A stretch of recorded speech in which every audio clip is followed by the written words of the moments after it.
my boyfriend and I decided to move to New York City. And I always wanted to live in New York, always. And I thought it was just going to be the coolest thing in the whole world. So I was working in radio up here, and my intention was to go down there and like really make it in radio, which did not happen, and I actually have not worked in radio in years. So we moved to New York, and my boyfriend had gone down and picked out an apartment for us, because I was still working. And we got one, and that was all fine. And it took a couple of days to find one, but it was the middle of December, and we said, this isn't as easy as Rochester to find an apartment, but we got one. So fast forward a couple of years, a lot of cockroaches, a lot of mice, and a landlord who hates plants, so we weren't allowed to have plants.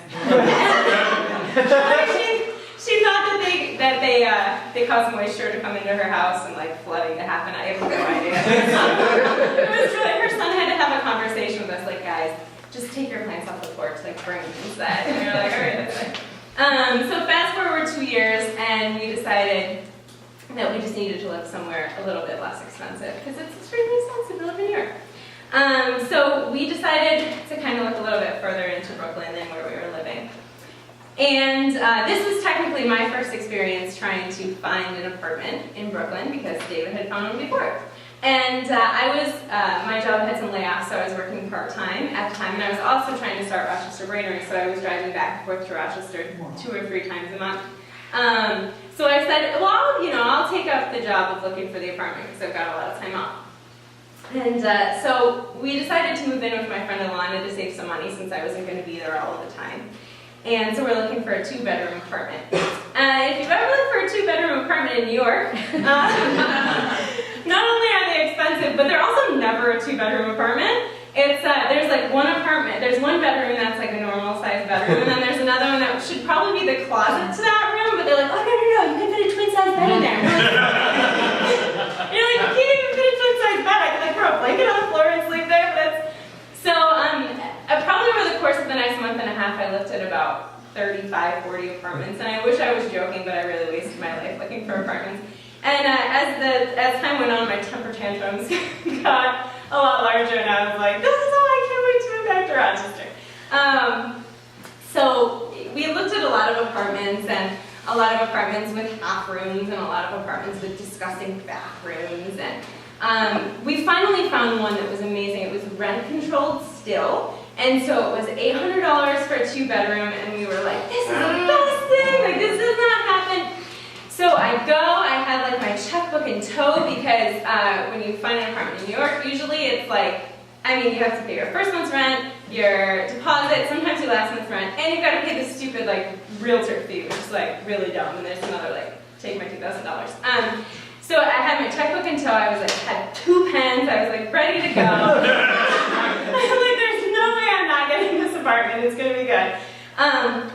So I get there, and there's a lot of people waiting to see these apartments. So I get in, I see it, and I was there, one of the first people there, because I was really excited about it, and I wanted to get in. So I was talking to the realtor, and I thought we had like a good rapport going, and that no matter what happened, we were maybe gonna get this apartment.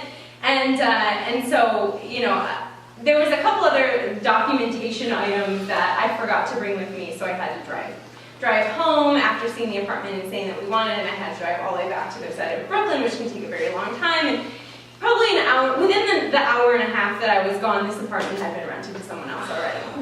Which is probably like the story of our lives, because it's happened to us 4 or 5 times before we actually, decided to give up eventually. But probably the last apartment that we looked at before we decided to look elsewhere, we went to this one apartment, which is actually pretty cool, because I had never seen chickens in someone's yard before, which is a class that we have here now. I thought it was the coolest thing, because I had just never seen that. There was like someone's front yard, and there was tons of chickens, and it was in the middle of Brooklyn. I was like, this is awesome. So we go to this apartment, and the stairs are literally like slanted. Like I was walking up the stairs, and I thought that I might fall over, and I was like, this is not sound structurally at all. So we go into the apartment, and my boyfriend there, my friend Alana is there, and there really aren't any rooms, but this is a 2-bedroom. So there's pretty much just 2 walls that are built, creating a room. There's no ceiling. The walls don't go all the way up to the ceiling, which is fine if you're living in a studio apartment and it's sectioned off, but this is supposed to be a 2-bedroom. There's no door, and there's a cutout on one of the walls that looks into the living room. And so we said, and mind you, this realtor had stood us up the night before, and when we were talking on the phone, she's like, oh yeah, no, I'm at home. And I was like, really? Okay. So she's monotone. I'm like already a little bit mad at her. And now we're looking at this apartment, and there's like a cutout into the living room and just one bedroom. And so I'm trying to keep my calm because they hadn't looked at as many apartments as I did. Of course they were looking, but this is like my 35th apartment. So we were looking at around the rest of the apartment. The bathroom was disgusting. We looked at the kitchen, and I noticed the refrigerators in the living room, and I say, oh, okay, is there like a new refrigerator coming in? And she's like, oh no, the refrigerator's in the living room, and you can also put a divider up, and this can be the second bedroom. And and after hearing, you can just put a divider up so many times, I lost my temper. I think like I have never lost my temper before, and I was just like, we are now in college. Who do you think we are? And so after my boyfriend and Alana both look at me like, you're insane right now. I was like, that's what I want to do. Anyway, I do love New York, I really do. It's just finding an apartment drives me nuts.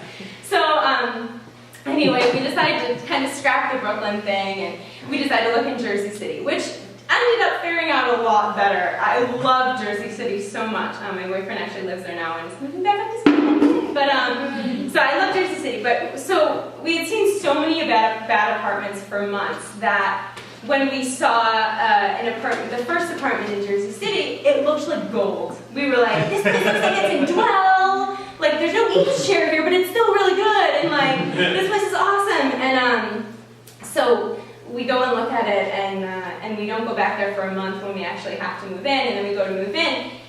And not having seen any apartments except for our own in a month, we realized how crappy this place actually is in comparison. There's mold growing in the bathroom, the washer and dryer doesn't work, the light doesn't work in the living room. And we didn't notice any of this at first because like there was actually rooms in this apartment. And, like, there were so many things that all these other places didn't have.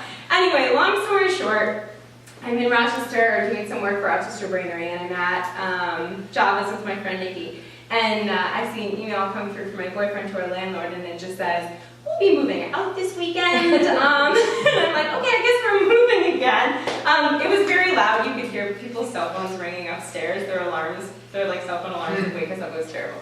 Anyway, we ended up moving to another apartment. It's awesome. I live in Rochester. He's moving back up here. The distance portion of this, people go through very great lengths to find apartments that they love and to live in New York City, apparently, and that's not something that I was willing to do. But I love New York and I love visiting, and that's it.